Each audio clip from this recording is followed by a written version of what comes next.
اس میں ہمیشہ اللہ کی مدد شامل حال رہی. ویسے پروگرامنگس کرنا، اس وقت کی ہماری جو جی آئی اے ممبرس تھی ان لوگوں کے آئیڈیاز، اور مجھے ایسا لگتا ہے کہ اس وقت جب حلقہ مہاراشٹر میں جی آئی او پوری طرح سے قائم ہو رہی تھی ابھی، تو ہم نے اس وقت پورے حلقہ مہاراشٹر کو 6 حصوں میں تقسیم کیا تھا.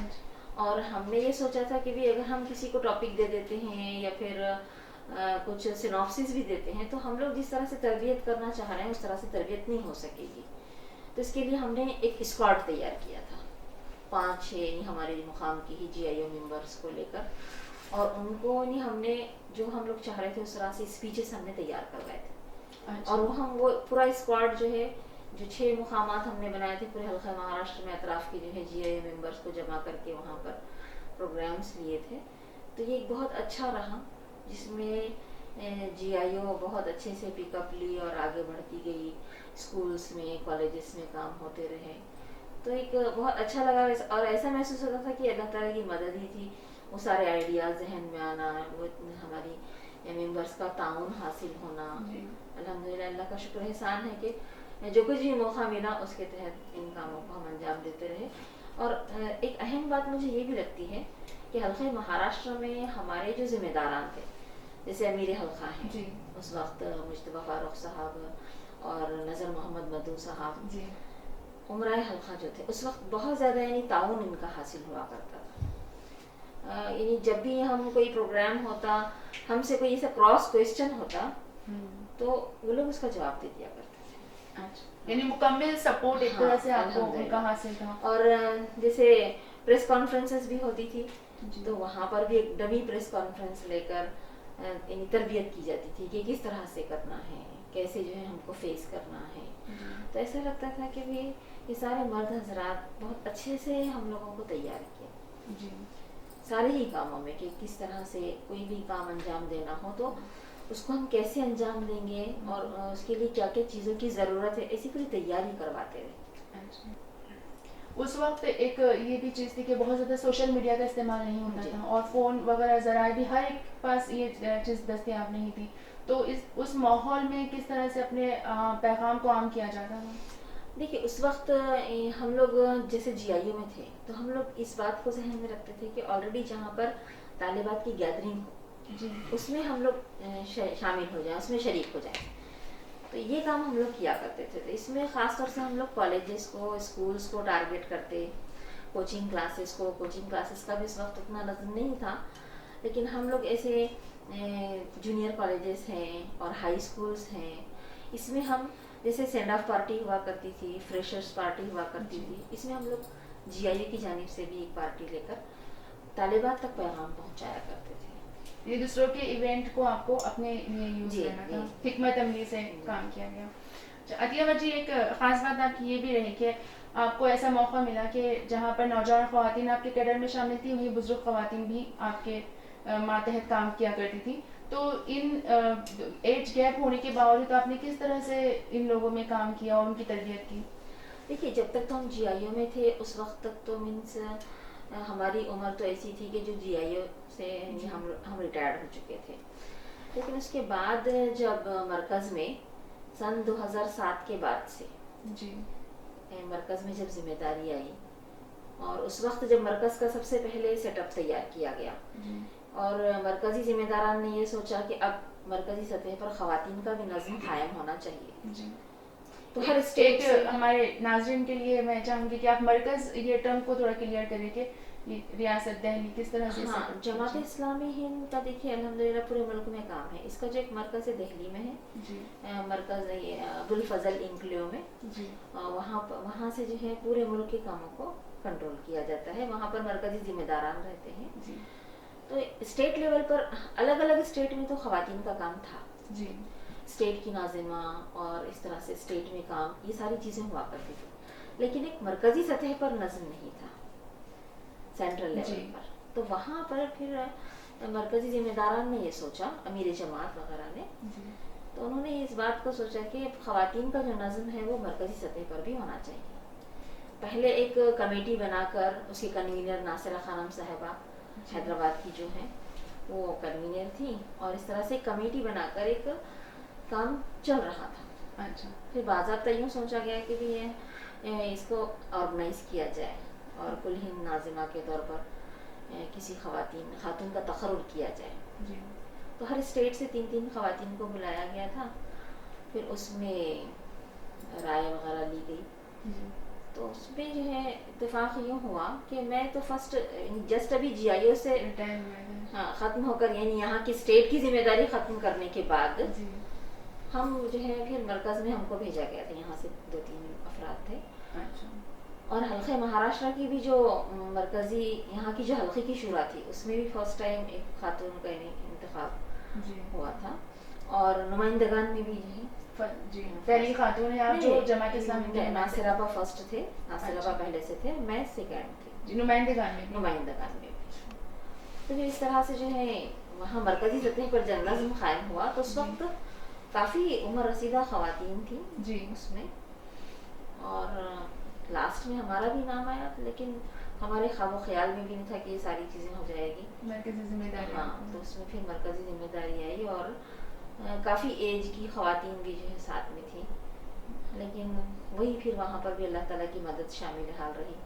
اور وہ حدیث ہمیشہ ذہن میں رہی کہ جب ذمہ داریاں اجتماعی طور پر ذمہ داری آتی ہے اور ہم یوں سمجھتے ہیں کہ اللہ تعالیٰ کی طرف سے دی ہوئی ہے, اور جب ہم اللہ تعالیٰ سے مدد مانگتے ہیں تو اللہ کی مدد ہوتی ہے. اگر کبھی انسان یہ سمجھ لے کہ یہ تو میں کر سکتی ہوں تو پھر اللہ تعالیٰ اس عہدے کے تحت ہم کو پھر چھوڑ دیتا ہے, اللہ کی کوئی مدد نہیں ہوتی.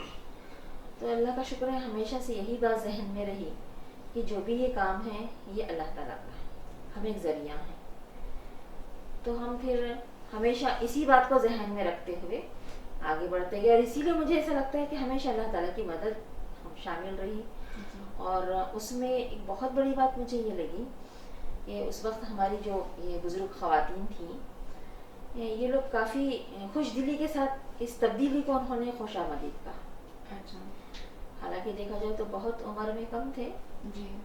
تو وہاں پر یہ مسئلہ نہیں آیا کہ جو تجربے کار ہے عمر میں آپ سے سینئر ہے ان کو یہ عہدہ ملنا چاہیے تھا اور کسی اور کو, مطلب اس قسم کی کوئی جماعت اسلامی کے خواتین میں جب انتخاب ہوتا ہے تو اس طرح کے مسائل نہیں آتے جو عام طور پہ ہوتے ہیں؟ نہیں, یہاں دیکھیے اس وقت جب یہ نام تجویز ہوئے تھے تو ساری چیزوں پر غور کیا گیا تھا کہ یہ تو ہے ایج وغیرہ میں ہے, سینئرٹی ہے ان کے پاس, لیکن اب ہم کو کچھ ایسی خاتون کی ضرورت ہے جو تنظیم کو بہتر طریقے سے سمجھتی ہو اور ان کے پاس وقت ہو, دورے کر سکتے ہیں. تو یہ ساری چیزوں کو ذہن میں رکھتے ہوئے الحمدللہ اجتماعی فیصلے کو یہاں پر فوقیت دی جاتی ہے اور اسے قبول بھی کیا جاتا ہے. اور جیسے تقویٰ اور پرہیزگاری جیسے آپ نے دیکھا ہے کہ دستور جو ہے اس کا, اور اس میں یہ بات لکھی ہوئی ہے کہ یہاں تقویٰ ہو, پرہیزگاری ہو اور ساری چیزیں اس میں کوالٹیز لکھی ہوئی ہیں, اسی کی بنیاد پر انتخابات ہوتے ہیں. بہرحال یہ سب چیزیں ہوئی, اجتماعی جو ہے طور پر یہ ذمہ داری آئی. اور پھر وہاں سے ہم لوگوں نے جیسے اس وقت کافی پریشان ہو گئے تھے, وہاں اس وقت جو قیم جماعت تھے جعفر صاحب مرکز میں, ہم لوگ جا کر ان سے ملاقات کر ہم نے کہا کہ بھائی دیکھیے اتنی بڑی ذمہ داری تو شاید ہم لوگ نہیں نبھا سکیں گے اور اتنا وقت بھی دینا اور مرکز میں ساری چیز نہیں ہو سکے گی.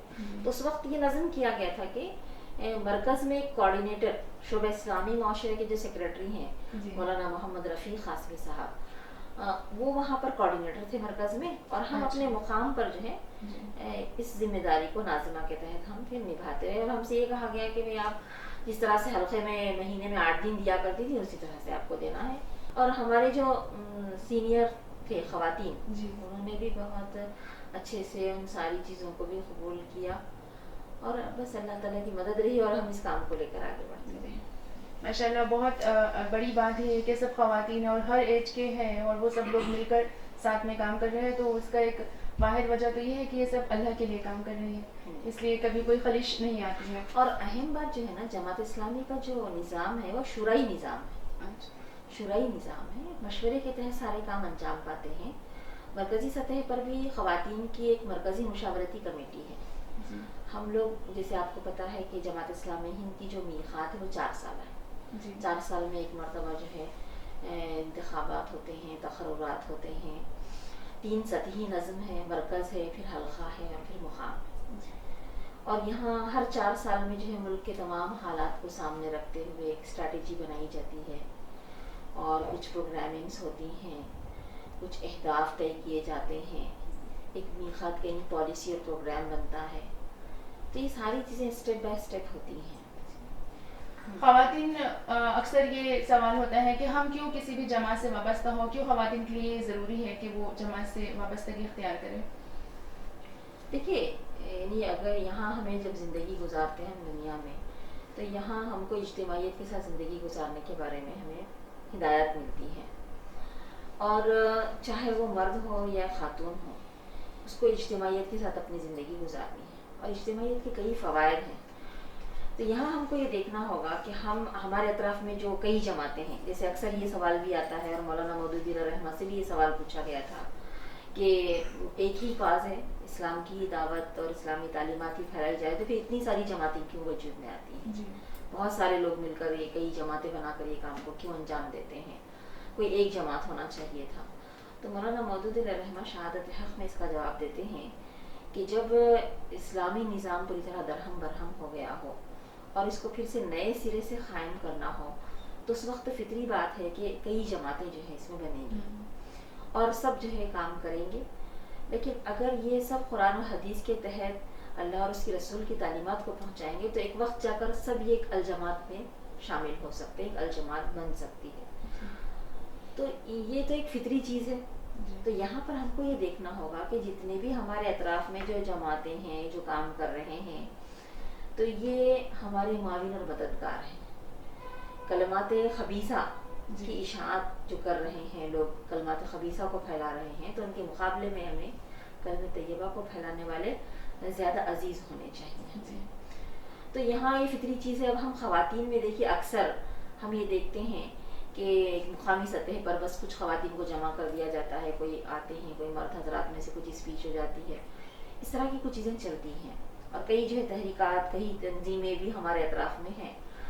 تو یہاں ہم کو یہ دیکھنا ہوگا کہ خواتین کے لیے جو تحریکیں اور جو تنظیمیں کام کر رہی ہیں، اس کے ساتھ مل کر خواتین بھی اقامت دین کے فریضے کو انجام دے سکتی ہیں، بہتر طریقے سے انجام دے سکتی ہیں. اور جب وہ اجتماعیت سے جڑتی ہیں تو آپ دیکھیے ہماری اپنی زندگیوں میں، ہماری اپنی شخصیت میں بھی بہت تبدیلی آتی ہے. تو ٹائم کو مینیج کرنے والی بات ہے. پھر اس کے بعد فکری ہمارا جو فکری ارتقاء جسے ہم کہیں گے، حالات حاضرہ پر نظر رکھنا، لوگوں میں دین کی تعلیمات کو پھیلانا، یہ ساری چیزوں میں جو ہمارے پاس بیلنس آتا جائے گا. ہم لوگ پھر ہماری شخصیت میں بھی نکھار پیدا ہوگا. وہی کام جو ہم دن بھر کرتے رہیں گے، اگر ہمیں کچھ جانا ہے، کہیں جانا ہے، کچھ مطالعہ کرنا ہے یا کچھ اجتماع میں کہیں جانا ہے، تو پھر ہم اس کام کو بہت جلدی سے سمیٹ کر بہت اچھے سے اپنے ٹائم کو مینیج کرتے ہیں. تو یہاں پر خواتین کو کسی نہ کسی اجتماعیت سے ضرور جڑ جانا چاہیے. دیکھنا چاہیے کہ ہمیں ہمارے اطراف میں کون سی تحریکات ہیں، کون سی جماعتیں ہیں، جو بھی ان کو پسند آتی ہے اس میں ضرور وہ شامل ہوں اور اجتماعیت کے ساتھ اپنی زندگی کو گزاریں. اگر خواتین جماعت اسلامی ہند سے وابستہ ہوتی ہے تو اس سے انہیں کیا فائدہ ہوگا یا کس قسم کی تبدیلی جماعت اسلامی ہند خواتین میں لانا چاہتی ہیں؟ جیسا کہ آپ جانتی ہیں جماعت اسلامی ہند نے شروع سے ہی خواتین کو اپنے ساتھ رکھا ہے، کیونکہ وہ سوچتی ہے، اس بات کو بہت اچھے طرح سے جانتی ہے کہ جیسے جو معاشرے میں بگاڑ ہے یہ صرف مردوں کے ذریعے سے نہیں بلکہ خواتین کے ذریعے سے بھی ہوتا ہے. یعنی جہاں بگاڑ میں مرد و خواتین دونوں کا ہاتھ ہے تو وہاں سدھار میں بھی مرد و خواتین دونوں کا ہاتھ رہے گا، تبھی جا کر ہمارا یہ سماج سدھر سکتا ہے. ہم خواتین کو چھوڑ کر کوئی سماج سدھار کا کام نہیں کر سکتے. اس بات کو جماعت اسلامی اول روز سے اچھی طرح سے سمجھتی ہے. تو اس نے ہمیشہ خواتین کو اس سلسلے میں شامل رکھا، ہر ذمہ داریوں میں بھی اور ہر جگہ بھی خواتین کو اس میں شامل رکھا. اور جماعت اسلامی ہند کی جو اساس ہے وہ قرآن اور حدیث ہے، اور اس کے سامنے وہ پوری انسانیت ہے، وہ تمام انسان ہے جو زمین پر رہتے اور بستے ہیں، اور یہ مکمل دین کو پیش کرتی ہے. تو یہ کچھ، اور یہ اپنا ایک دستور رکھتی ہے. تو یہ کچھ چیزیں ایسی ہیں جس پر، اور دین کی ایک وسیع تصور کو پیش کرتی ہے. یعنی آج ہمارے پاس دیکھیے مسلمانوں میں کچھ محدود تصور دین آ گیا ہے، کچھ عبادات کر لو، کچھ اس طرح سے کر لو، اس طرح کی چیزیں آ گئی. یعنی جو مکمل دین کا تصور تھا وہ ختم سا ہو گیا تھا. تو یہ جو مکمل دین ہے ایک جامع تصور ہے اس کا، اس بات کو پھیلانا اور اس بات کو سامنے رکھنا کہ ہم 24 گھنٹے اللہ کے بندے ہیں. جی. پرٹیکولر خالی صرف ہم عبادات کر رہے ہیں یا کوئی اچھا کام کر رہے ہیں تبھی ہم اللہ کے جماعت بندے ہیں. اسلامی مطلب اور کن پروگرامز کے تحت خواتین کی تربیت کرتی ہے، کس طرح سے تربیت کرتی ہے؟ اس میں دیکھیے کچھ خواتین کے لیے سے الگ نہیں ہے. پالیسی اور پروگرام کی جو تمام شق ہیں اس میں اگر آپ دیکھتے ہیں تو دعوت ہے، اسلامی معاشرہ ہے، خدمت خلق ہے، ملی اور ملکی امور ہے، عالمی امور ہے، اور خدمت خلق ہے، تربیت ہے، تنظیم ہے. یہ ساری شقوں کے تحت خواتین کے لیے بھی پروگرامنگس کیے جاتے ہیں جی. اور خواتین اپنے دائرے کار میں جو ان سارے کاموں کو انجام دیتی ہیں. ایک سوال یہ بھی اٹھتا ہے کہ اسلام اور کچھ احادیث میں بھی ہمیں یہ بات معلوم ہوتی ہے کہ عورت کا اصل دائرہ کار اس کا گھر ہے. جماعت اسلامی ہند کے جو لٹریچر ہے اس کے مطالعے سے یہ معلوم ہوتا ہے کہ وہ چاہتی ہے کہ خواتین ذکری شعبوں میں بھی کام انجام دیں، اسلامی حدود میں رہتے ہوئے کرنٹ ایشوز کے تحت آئے سوشل ایشوز جو تھے اس کو وہ اٹھائے، سماج میں تبدیلی لانے کی کوشش کرے اور باہر بھی نکل کر وہ جو تو کام کرے. تو کس طرح سے خواتین، اور کیا یہ اسلام میں صحیح ہے کہ خواتین باہر بھی آ کر کام کریں، سوشل ایکٹیویٹیز میں حصہ لیں، اور بیلنس کس طرح سے کریں؟ دیکھیے جیسے اسلام کی جو تعلیمات ہیں اس میں یہ بات بتائی جاتی ہے کہ عورت کا جو بنیادی کام ہے وہ اس کی اپنی اولاد ہے اور اس کے اپنے شوہر کا گھر ہے. یہ بہت اس کا مین کام ہے. وہی مسئولۃ عنہ، بول کر اس کے بارے میں ملتا ہے ہمیں کہ اس کے بارے میں پوچھا جائے گا قیامت کے دن. تو یہ بنیادی کام ہے. اس کام کو کرنے کے لیے، اور اتنا بنیادی کام ہے کہ اگر ایک عورت اس کے مطابق اگر کام کرنا شروع کرے تو ایک گھر سدھرے گا، ایک خاندان سدھرے گا، اور پھر ایک ہمارا معاشرہ سدھر سکتا ہے. تو یہاں پر اسلام کی تعلیمات کو ذہن میں رکھتے ہوئے اپنے گھر کو اسلامی گھر بنانا، اپنی اولاد کو ایک بہترین انسان بنانا، یہ بہت اہم کام ہے عورت کے ذمہ. اب اس کو کرتے ہوئے اس کے ساتھ ساتھ جب خاتون کے پاس، ایک عورت کے پاس وقت ہوتا ہے، جب یہ ساری بیسک بنیادی ذمہ داریوں کو ادا کرتے ہوئے اس کے پاس وقت ہے، تو وہ اپنے پڑوس میں دین کی تعلیمات کو پھیلائے، اپنے محلے میں دین کی تعلیمات کو پھیلائے، محلہ کے بچوں میں جو ہے اس کاموں کو انجام دے. تو یہ سارے کام اس کو انجام دے رہے ہیں. اور آپ کچھ ایسے خواتین کا ذکر کرنا چاہیں گے جنہوں نے اسلامی تعلیمات کو عام کرنے کے لیے کام کیا ہو؟ دیکھیے یہاں ہمارے صحابیات میں سے کوئی ایسے رول ماڈل ہے جو انہوں نے مطلب اس چیز کے لیے ہم مثال دے سکے کہ انہوں نے بھی اس طرح سے سماج میں کام کیا؟ یہ جو ہم جو دین کا کام کرتے ہیں تو یہ کوئی ہم انسانوں کے ذہنوں کی اپج نہیں ہے کہ آج ہم کو محسوس ہو رہا اور ہم کر رہے ہیں. ایسا نہیں ہے. بلکہ قرآن کی تعلیمات، آپ صلی اللہ علیہ وسلم کا اسوہ حسنہ، صحابہ اور صحابیات کا طرز عمل، امہات المومنین کی زندگیاں ہم سب کے سامنے ہیں کہ کس طرح سے انہوں نے اس کام کو انجام دیا، اس کام کے بارے میں جو ہے اویئرنیس بھی پیدا کیا. اور آپ دیکھتے ہیں نا کہ حضرت عائشہ صدیقہ رضی اللہ تعالیٰ عنہ ایک بہت بڑا احادیث کا ایک ذخیرہ آپ کے ذریعے سے ہی جو ہم کو پہنچا ہے. اور کئی صحابیات ایسی ہیں جنہوں نے دین کی تعلیمات کو پھیلانے میں بہت اہم رول ادا کیا. قرآن کی تعلیمات بھی ہمیں ملتی ہیں. مومن مردوں اور مومن عورتوں کا جو ہے اس کام کو، یہ کام ان کے کرنے کا ہے، بتایا گیا ہے. تو یہ فریضہ اقامت دین ایسا نہیں ہے کہ صرف یہ مردوں کی ذمہ داری ہے، بلکہ خواتین کو بھی اس ذمہ داری کو ادا کرنا ہے. اگر خواتین اس ذمہ داری سے کوتاہی برتتی ہیں یا اسے اپنی ترجیحات میں شامل نہیں کرتی ہیں تو اس کے کیا نقصانات ہو سکتے ہیں؟ دیکھ رہے ہیں ہم آج کل کہ آج ہمارے معاشرے کی کیا صورتحال ہے کہ جب ہم نے ان ساری تعلیمات کو پیچھے ڈالا، پس پشت ڈال دیا اور من چاہی زندگی گزاری، دنیا جس راستے پر جا رہی ہے اسی کو ہم نے صحیح سمجھا، تو آج ہم دیکھ رہے ہیں کہ ہمارا سماج، ہمارا معاشرہ کتنا بگڑ رہا ہے، کتنی برائیاں اس میں پھیل رہی ہیں. تو ہم کو چاہیے کہ ہاں یہ جو اسلام ایک مکمل نظام حیات ہے اس کو ہم خود سمجھتے ہوئے دوسروں کو ہم سمجھانے کی کوشش کریں. امر بالمعروف اور نہی عن المنکر کا جو فریضہ ہے اس پر ہم خواتین کو بھی کاربند ہونا ہے، اس پر عمل کرتے ہوئے خود بھی سدھرنا ہے، دوسروں کو بھی سدھارنے کی کوشش کرنا ہے. تو حلقہ خواتین کی تربیت کے لیے کیا پروگرام رکھتی ہیں؟ جیسے الحمدللہ شعبہ تربیت بھی قائم ہے، مرکزی سطح پر بھی قائم ہے. ایک تزکیہ خاکہ بھی جو ہے اس سلسلے میں بنایا گیا ہے، اور اس کا جو اہم سورس ہے وہ قرآن اور حدیث ہے. تو اس کے تحت یعنی جو باتیں سامنے آتی ہیں تربیت کے تحت، تو ہمارے لیے ایک مین سورس جو ہے وہ قرآن ہے. جی اس کے تحت ہم اپنی زندگیوں کو بہتر بنا سکتے ہیں, اور تزکیہ خاکہ کے ذریعے سے, پھر مطالعے کے ذریعے سے. اس میں بہت سارے آپ دیکھتے ہیں کہ ایکٹیویٹیز اور پروگرامس رہتے ہیں. ابھی مرکزی تربیت گاہ بھی 7 روزہ شروع کی جا رہی ہے. مقامی سطح پر بھی اس طرح کے بہت سارے پروگرامس ہوتے ہیں. اور خواتین کے اندر ان کی مین چیز یہ ہے کہ بھی وہ خود باشعور ہوں, شعوری طور پر انہیں بیدار کرنے کی کوشش کی جاتی ہے. آج ہم دیکھتے ہیں کہ دعوتی کام کی بھی بڑی اہمیت ہے, اور کافی سارے مختلف تنظیمیں بھی ہیں, اور مرد حضرات بھی اس کام میں کوششیں کر رہی ہیں. لیکن خواتین, مسلم خواتین اس میدان میں کس طرح سے کام کر سکتی ہیں, انہیں کرنا چاہیے. اور جماعت اسلامی ہند کی خاص کیا کوشش ہے اس کے لیے, خواتین کو اس میدان میں کام کرنے کے لیے کس طرح سے تیار کر رہی ہیں؟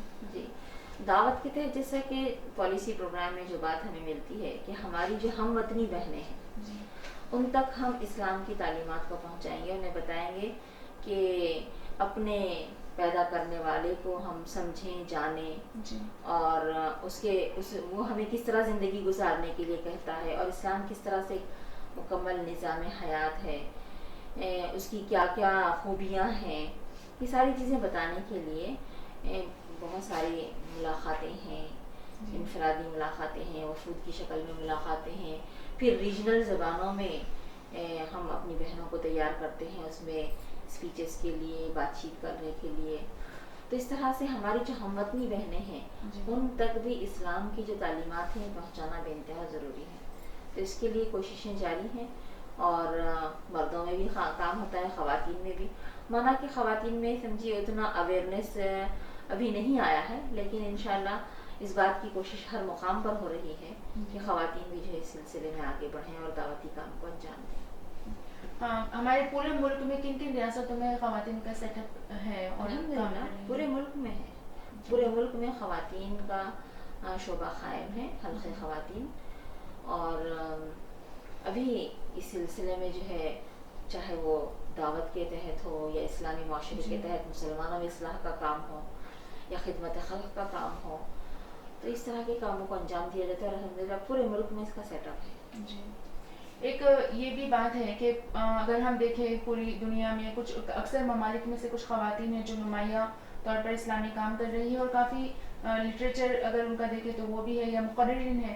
تو پاکستان سے فرحت ہاشمی تعلق رکھتی ہے, مسٹر زینب اللہ غزالی, اور بہت سارے ایرون ریڈلی ہیں جو جن کا ذکر کیا جاتا ہے, سمیہ فرین ہے. تو ہندوستان میں اتنے عرصے کے بعد جماعت اسلامی بھی کافی عرصے سے کام کر رہی ہے. ایسے کوئی خواتین کا ذکر ہمیں نہیں ملتا جسے ہم انٹرنیشنل طور پر اس کی بات پہنچتی ہو. صحیح ہے. اور ویسے ابھی مجھے ایسا لگتا ہے کہ بھی کچھ دہائیوں سے یہ خواتین میں کام شروع ہوا ہے, لیکن فکری طور پر رہنمائی کرنے والی اس طرح کی خواتین ہمارے معاشرے میں, سماج میں ابھی کم پائی جاتی ہیں, یا پھر نہ کے برابر بھی ہیں, یا کچھ ہیں بھی تو ان کی فکر بنی ہوئی نہیں ہے. تو اس طرح کی کچھ چیزیں ہیں. اس سلسلے میں جو ہے جماعت اسلامی ہند کی بھی کوششیں ہیں. ہم دیکھتے ہیں کہ اس میں سینٹرل اسٹڈی گروپ بھی بنایا گیا ہے, اس میں بھی کچھ خواتین ہیں. اور اس سلسلے میں سینٹرل اسٹڈی گروپ کیا کرتا ہے؟ یہ ریسرچ جو کر رہے ہیں آج کل حالات حاضرہ پر نظر رکھتے ہوئے, ان حالات میں ہم اسلام کی تعلیمات ہمیں کیا سبق دیتی ہیں, اور ہمیں کیسے کام کو انجام دینا ہوگا, یا پھر کچھ ریسرچ اسکالرس کو لے کر بھی جو ہے کام کیا جا رہا ہے. تو کوششیں جاری ہیں. ہو سکتا ہے کہ مستقبل قریب میں ہی ہماری کچھ ایسی رہنما بہنیں جو ہے تیار ہو سکتی ہیں. اس سلسلے میں کوششیں جاری ہیں. ہاں, مانا کہ مینس اس طرح کی کچھ خواتین ابھی منظر عام پر نہیں آئی ہیں, لیکن اپنے اپنے مقام پر کچھ نہ کچھ کام ضرور کر رہی ہیں. نیشنل میڈیا آج بہت زور و شور سے اس بات کو کی تبلیغ کر رہا ہے کہ مسلم خواتین بہت پریشان ہیں, ظلمت کا شکار ہیں, اور انہیں وہ حقوق حاصل نہیں ہے جسے جو گورنمنٹ انہیں دینا چاہتی ہے. تو اس بات میں کتنی سچائی ہے؟ دیکھیے, میڈیا تو وہی باتوں کو پیش کرتا ہے جو اس کے کام کی ہے, ورنہ دیکھا جائے تو مسلمان خواتین آج بھی بہت اچھی حالت میں. اس کو جو گھریلو ماحول جو اس کو ملا ہے, اس کو جو اپنے شوہر کی جانب سے پروٹیکشن ملا ہے, جو اپنے والدین کی جانب سے ملتا ہے, جو اپنے خاندانی رشتہ داروں کی جانب سے ملتا ہے, اور خاص طور سے جو پردہ ہے جس کے تحت عورت جس کے ساتھ اپنے یعنی گھر میں ہے تو ایک محفوظ خلے میں ہے، جب باہر نکلتی ہے تو پردے کو اور حجاب کو پہن کر نکلتی ہے. لیکن آپ دیکھیے میڈیا کیسے بتاتا ہے کہ اسکارف پر پابندی ہے اور اس طرح سے یہ نہیں لگا سکتے ہیں. ایک طرف تو وہ یعنی میرا جسم میری مرضی اس طرح کا بھی نعرہ ہوتا ہے، اور دوسری طرف جب ہم خواتین مسلمان خواتین اپنے آپ کو ڈھانپ کر نکلتی ہیں تو اس وقت ان کو کیوں اتنی پریشانی ہوتی ہوگی؟ اس وقت کیا ہمارا جسم ہماری مرضی نہیں ہے؟ ہم بھی تو جیسے چاہے کر سکتے ہیں. تو یہ جو چیز ہے اسلام نے جو عورت کو دیا ہے کہ گھر میں ہو تو محفوظ خلے کے اندر ہو، جب باہر نکلو تو یہ ایسا سمبول اپنے اوپر ڈالو جسے تم پہچانی جاؤ اور ستائی نہ جاؤ. اور آپ دیکھیے آج جتنے بھی جو ہم وطن بہنیں ہیں وہ بہت زیادہ جو اٹریکٹ ہوتی ہیں اسلام کی جو تعلیمات سے، وہ پردے کی وجہ سے ہوتی ہے. پردہ ایک ایسی چیز ہے جس کو پہننے کے بعد ایک محفوظ ایک حفاظت محسوس ہوتی ہے اس میں کہ محفوظ ہے. تو آپ دیکھیے کئی بری نظروں سے اور ساری چیزوں سے جو ہے انسان بچتا ہے اس میں. لیکن آج یہ سب چیزیں جو ہے انسانی جو ہمارا نیشنل میڈیا ہے اور جو استعماری طاقتیں ہیں ان لوگوں کی نظروں میں کھٹکتا ہے، اس لیے کہ وہ تو چاہتے ہیں کہ عورت تو ایکسپوز ہو، وہ اپنے جسم کی نمائش کرے، وہ اپنے آپ کو ظاہر کرے، اپنی خوبصورتی کو بڑھائے، تبھی جا کر تو ان کے کاسمیٹک بکیں گے. پھر ورنہ ان کی وہ جو انڈسٹری ہے وہ تو ٹھپ ہو کر رہ جائے گی اگر اس طرح سے پردے میں ایک خاتون اگر رہتی ہے تو یہ ایک چال ہے، اس کے سوا کچھ نہیں ہے. اور ہماری جو وطنی بہنیں ہیں وہ اسلام کی ان تعلیمات سے اٹریکٹ ہوتی ہیں. آپ دیکھیے عورتوں کو جو گھروں میں ان کی شوہروں کی جانب سے، ان کی اپنی اولاد کی جانب سے، رشتہ داروں کی جانب سے خواتین کو، مسلمان خواتین کو پھر بھی آج ایک عزت ہے ان کی. آج ان کی جو ہے ایک شوہر جو ہے ایک محفوظ خلے کے اندر ان کو رکھتا ہے. تو یہ سب کچھ چیزیں ہیں جہاں پر ان کے حقوق بھی ان کو دیے جاتے ہیں. تو یہ نیشنل لیول کے اوپر جو فگرز آتے ہیں خواتین کے تعلق سے، تو آپ کا کہنے کا مطلب یہ ہے کہ مسلم خواتین بہت کم اس ظلم کا اور ان حالات کا شکار ہوتی ہیں، وہ خوش اور سکون سے ہیں اپنے. اور اس کے ساتھ ساتھ آپ دیکھ لیجئے میڈیا کا کہ گورنمنٹ کی ہمدردی کی اسے ضرورت ہے یا نہیں؟ دیکھیے گورنمنٹ یہ ہمدردی کیوں کرتی ہے؟ جیسے اب آپ دیکھ رہے ہیں طلاق ثلاثہ کا بل جو ہے پاس کرنے کی کوشش کی گئی اور یہ آرڈیننس کو بھی لایا گیا. تو اس کے پیچھے کیا ہے؟ حکومت کو سنجیدہ نہیں ہے. وہ تو یہ چاہتی ہے کہ مسلمانوں کے پرسنل لاز میں انٹرفیئر کرے، اور ان کو تو اس بات کو مسلم خواتین کے لیے چاہتی ہے. وہ کہتی ہے کہ مسلم خواتین کو ضرورت ہے، وہ پریشان ہے. یہ آپ دیکھ رہے ہوں گے نا اس کا جو فیگر ہے بالکل پوائنٹس میں ہے. ہاں یہ ٹریپل طلاق اور طلاق ثلاثہ جو ہے اسلامک تعلیمات کے مطابق نہیں ہے، لیکن جو بھی ریشو ہے ہمارے پاس بہت کم ریشو بنتا ہے. تو اس سلسلے میں جو ہے ہم اویئر کرنے کا، اصلاح معاشرے کا تو کام کریں گے، لیکن ان چیزوں کو لے کر میڈیا یا پھر ہماری حکومتیں بھی کوئی سنجیدہ نہیں ہے. بس اس کو ایک ایسے ہی جو ہے اس کو سیاسی طور پر اس طرح استعمال کرنے کی جو ہے بات ہوتی ہے، اور اس سلسلے میں جو ہے ایسے بتایا جاتا ہے کہ ہم مسلمان خواتین کے ہمدرد ہیں، جبکہ مسلمان خواتین کو ایسی ہمدردی کی کوئی ضرورت نہیں ہے. تو یعنی الحمدللہ مسلم خواتین اپنے گھروں میں اور اپنے مذہب میں انہیں سارے حقوق حاصل ہیں، جس کی وجہ سے وہ پرسکون بھی ہے اور اس کا فائدہ بھی اٹھا رہے ہیں جو حیثیت اسے اسلام نے دی ہے. جی جی اسی کو دیکھتے ہیں نا آپ کہ ہماری کتنی وطنی بہنیں اس کی جو برکتیں ہیں اس کو محسوس کرتی ہیں. اچھا، یعنی بہت یہ تعداد ہے ہندوستان میں بھی کہ اسلام میں داخل ہو رہی ہے خواتین؟ ہاں الحمدللہ تعداد ہے، لوگ آ رہے ہیں اس کی طرف اٹریکٹ ہو رہے ہیں. گرلز اسلامک آرگنائزیشن بھی الحمدللہ بہت منظم طریقے سے کام کر رہی ہے، تو ہم ہمارے کیڈر کے لیے بھی آپ کا پیغام چاہتے ہیں. جی دیکھیے جیسے گرلز اسلامک آرگنائزیشن کی ہماری جو ممبرس ہیں وہ اس بات پر توجہ دیں کہ نوجوان نسل ملت کا سرمایہ ہوتی ہے، تو اس کو قرآن و حدیث کے تحت ان کو ڈھالنا، اسلامک تعلیمات کے تحت ان کو اپنی زندگی گزارنے کے لیے آمادہ کرنا، یہ بہت اہم کام ہے. تو ہماری جو جی آئی اے ممبرس ہیں ان کو چاہیے کہ مسلم طالبات کے اندر اس بات کو پھیلانے کی کوشش کریں، شعوری زندگی گزارنے کی طرف انہیں لے کر آئیں، انہیں اپنی زندگی میں بیلنس لانے کی طرف متوجہ کریں. دین اور دنیا دونوں بھی علوم کو ہم حاصل کریں، دین اور دنیا کی تو کوئی تفریق ہے نہیں. تو اس طرح سے جو ہے ہم ان کو دینی تعلیمات سے بھی اور ہم دنیاوی تعلیمات سے، عصری تعلیمات سے بھی ہم آراستہ دیکھنا چاہتے ہیں، اور اپنی زندگی میں ایک توازن لائیں. اور اپنی زندگی کو ایک بہتر اسلامی زندگی بنانے کی کوشش کریں، کیونکہ یہی لڑکیاں ہیں جو کل ہماری اس ملت کا جو ہے مستقبل ہے. اگر یہ ایک بہتر طریقے سے اپنی زندگی گزارتی ہیں تو ان کی گودوں میں جو نسلیں پروان چڑھیں گی انشاءاللہ وہ ایک اسلام کا ایک بہترین انقلاب لا سکتی ہیں. حلقہ خواتین یا ہمارے جو ہندوستان کے تمام خواتین کی، مسلم خواتین کے لیے آپ کا پیغام؟ میں یہی کہنا چاہوں گی کہ جس تحریک سے ہم لوگ وابستہ ہیں اور جس کام کو ہم لوگ لے کر اٹھے ہیں وہ کام ایک پختہ سیرت اور کردار کے تحت ہی انجام پا سکتا ہے.